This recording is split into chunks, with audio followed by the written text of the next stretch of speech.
Hola, ¿cómo están todos? Bueno, bienvenidos a una nueva clase de Historia Latinoamericana y Argentina, donde vamos a seguir trabajando los procesos de reforma iniciados a partir de los años 1910 en América Latina, que implicaron una transformación de los estados oligárquicos y crecientes procesos de democratización y transformación de las instituciones estatales que permitieron de alguna manera la participación política, social y económica de nuevos grupos sociales. En ese sentido, en la clase anterior trabajamos la experiencia del bachismo en Uruguay y hoy vamos a comenzar, digo comenzar porque vamos a empezar a trabajar el proceso de la Revolución Mexicana, que se dio a partir de 1910 y que se extendió hasta 1920, con un proceso de transformación de el Estado mexicano que a lo largo de más de 30 años, 31 años exactamente, durante su momento oligárquico, bajo el régimen de Porfirio Díaz, el llamado Porfiriato, vivió un proceso de modernización, pero también de institucionalización de las oligarquías en México, que luego, digamos, entrará en crisis a partir de 1910 con la Revolución Mexicana. La Revolución Mexicana tiene la particularidad de ser un proceso distinto al fenómeno anterior que vimos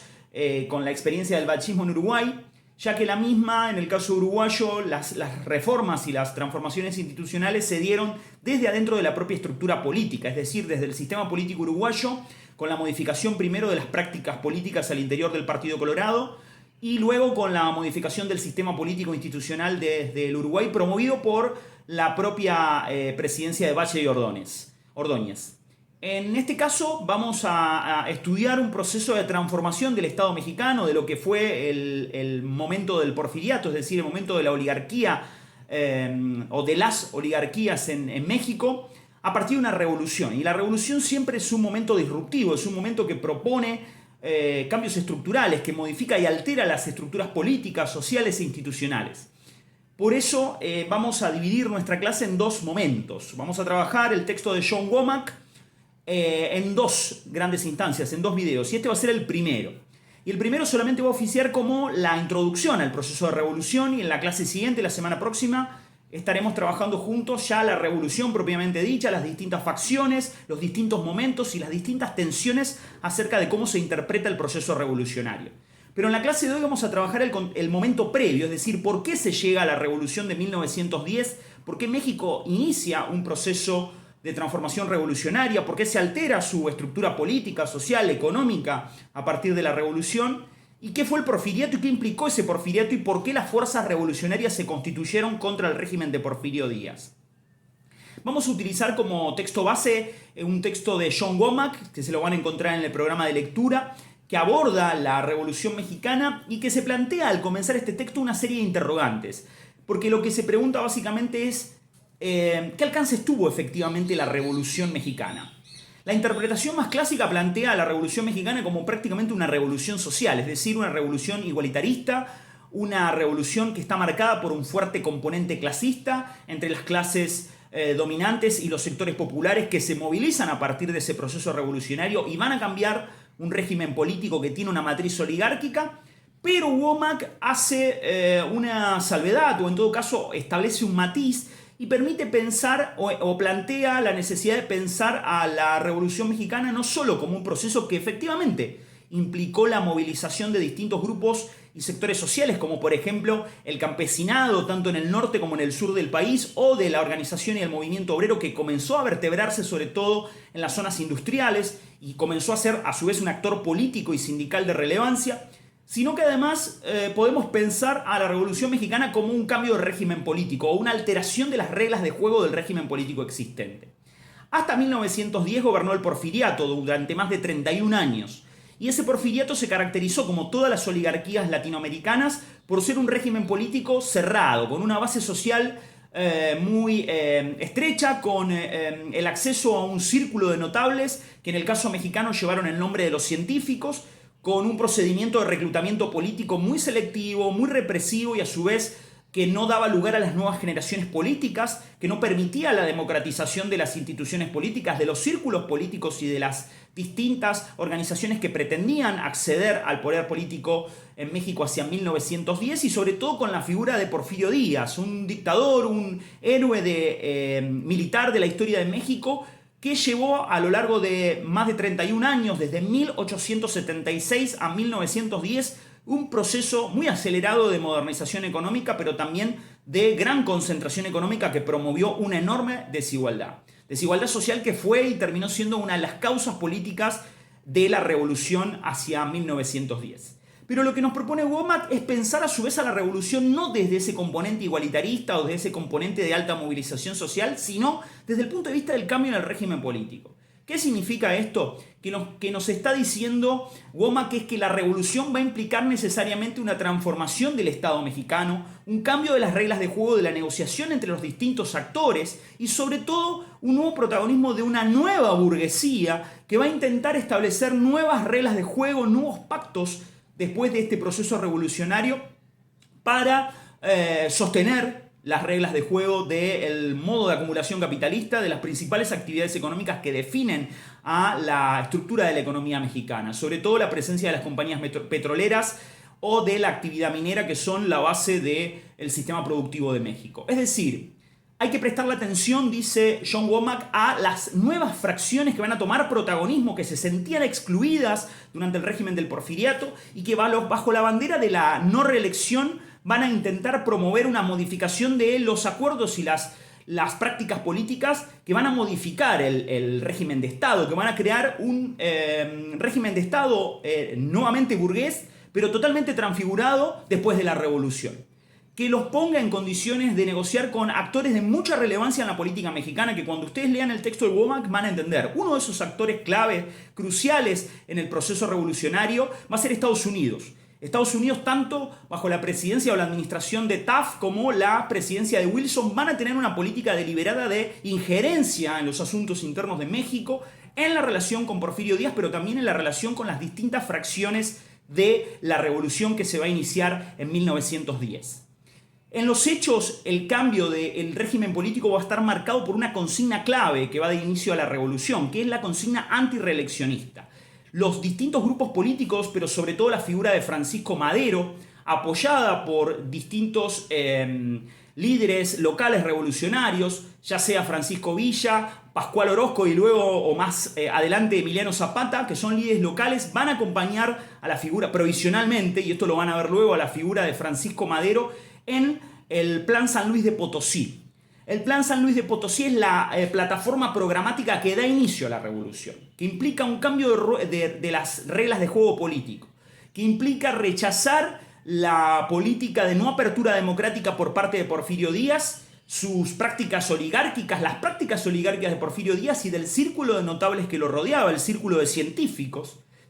por esta alusión a que se dio en otros lugares de América Latina, sobre todo en Argentina, como por ejemplo la figura de los miembros intelectuales de la generación del 80, que estaban fuertemente basadas en esta idea de una sociedad gobernada por aquellos que adscribían a las ideas del positivismo, del evolucionismo social, del darwinismo,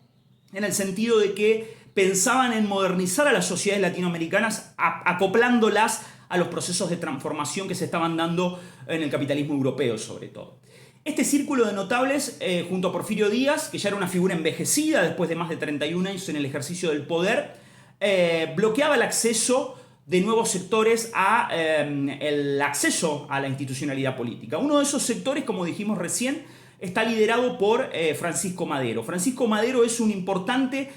hacendado del norte de México, cuenta con el apoyo de los hacendados de esa región que se sienten marginados de la política de modernización del porfiriato, y suma la adhesión de los sectores populares, sobre todo en la figura de Francisco Villa y de Emiliano Zapata, que van a movilizar a los campesinos y a los sectores sociales de México que de alguna manera se sienten afectados por las políticas del porfiriato. ¿Cuáles son esas políticas? Políticas sociales y económicas que apuestan a una fuerte, o apostaron en realidad durante los más de 31 años de régimen político oligárquico, a la fuerte concentración de la tierra, a una política de enajenación de las tierras comunales que afectó fuertemente a los campesinos y a los pueblos originarios, que aplicó sobre ellos una política impositiva muy perjudicial, que limitó sus expectativas de acceder a la propiedad de la tierra y que los marginó desde el punto de vista social y político.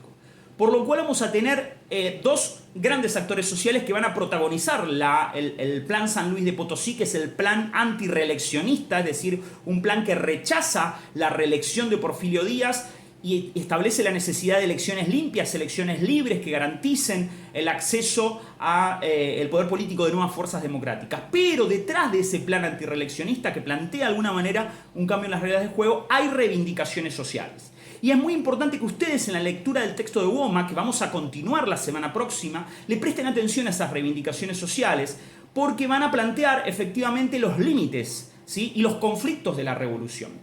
Estamos hablando de una revolución que solo va a transformar la estructura de los procedimientos de acceso al Estado por ciertas élites políticas o algunas fracciones de las élites políticas, los grupos hacendados que están detrás de Francisco Madero, o es una revolución igualitarista basada en la lucha de clases que va a transformar efectivamente la estructura de la propiedad de la tierra, que va a redistribuir ingresos, que va a mejorar la situación impositiva de los campesinos y de los sectores populares mexicanos. Esta tensión va a marcar la revolución a lo largo de todo el proceso, en las distintas etapas y momentos, y va a también plantear la lucha entre las distintas fracciones y los distintos líderes políticos, ¿sí? Y va a marcar también los primeros enfrentamientos entre Francisco Madero, que va a liderar el proceso revolucionario en su primera etapa, con los líderes regionales, tanto Francisco Villa, Pascual Orozco o Emiliano Zapata, que van a plantear reivindicaciones de otro tipo, más localistas y con un fuerte contenido social. Estas tensiones claramente nacen o surgen en un contexto en el cual, como dijimos antes, el capital extranjero tiene una presencia clave dentro de lo que es la economía de México. Una presencia clave en tanto y en cuanto durante el proceso que lideró Porfirio Díaz, las empresas petroleras británicas o norteamericanas comenzaron a disputarse el acceso a determinadas concesiones, beneficios, bonos y mercados dentro de la economía mexicana, pero a su vez la modernización económica que planteó el porfiriato tendió a la presencia de ese capital extranjero en distintas ramas de la economía nacional, ya sea en la construcción de un plan ferroviario que llevó a México a tener un sistema de vías férreas, uno de los más grandes del mundo, asociado al sistema productivo, a la minería o a la explotación de petróleo, más de 24.000 kilómetros de vías férreas, como así también en la presencia o la injerencia de la política crediticia. México recibe, sobre todo del capital británico y luego también del capital norteamericano, una fuente de financiamiento que se va a convertir en un límite, ¿sí? Se va a convertir en un agente que va a condicionar fuertemente el avance de ese proceso revolucionario. En conclusión, no podemos pensar la revolución si no pensamos las características del porfiriato. Un régimen oligárquico, selectivo, cerrado, basado en una idea de evolucionismo social, del predominio de una élite política sobre las mayorías populares, en la restricción de los sectores campesinos u obreros en el acceso a los beneficios de esa modernización económica, en una fuerte presencia del capital extranjero y en la disputa, sobre todo del capital británico y norteamericano, sobre la economía nacional de México, y en las distintas interpretaciones respecto de cómo debe avanzar el proceso revolucionario. Si se trata de una modificación del régimen de Estado, si se trata de un cambio de juego, de las reglas de negociación política entre las élites, o si hay que darle mayor protagonismo a los sectores sociales movilizados alrededor del campesinado y del movimiento obrero, que van a ser un actor clave y crucial de la revolución. Estas tensiones van a condicionar el proceso revolucionario que vamos a analizar a partir de la clase que viene, donde vamos a poder percibir que los conflictos no son solamente conflictos de líderes o conflictos de caudillismos o respecto de las tácticas revolucionarias, sino que tienen que ver con la dirección efectiva del proceso revolucionario y cómo ese proceso revolucionario se relaciona con un actor clave en este proceso, que es Estados Unidos, que va a tener, como dijimos al comienzo, una política deliberada, decisiva de injerencia en la política mexicana, y esa política va a condicionar la estructuración de un nuevo régimen de Estado, de un nuevo modo de producción que va a quedar severamente afectado por la revolución, y de la política democrática del proceso revolucionario. Eso es todo, espero que les haya servido el panorama. Les recomiendo ya comenzar con la lectura del texto de Womack, porque en la clase que viene vamos a trabajar las etapas y los momentos de la revolución y cómo la misma termina configurando un nuevo, como dijimos antes, régimen político y un sistema productivo donde quizás la sociedad mexicana no abandonó el modo de acumulación capitalista, pero sí implicó una transformación de los lugares que ocupaban distintas fracciones de clase en la alianza que conduce al Estado mexicano a partir de la revolución, luego del levantamiento de Francisco Madero y de los distintos líderes regionales hacia 1910 con el Plan San Luis de Potosí. Nos encontramos la próxima clase, espero que les haya servido y como siempre les digo, cualquier duda o consulta que tengan me pueden consultar por el medio que crean conveniente. Muchas gracias.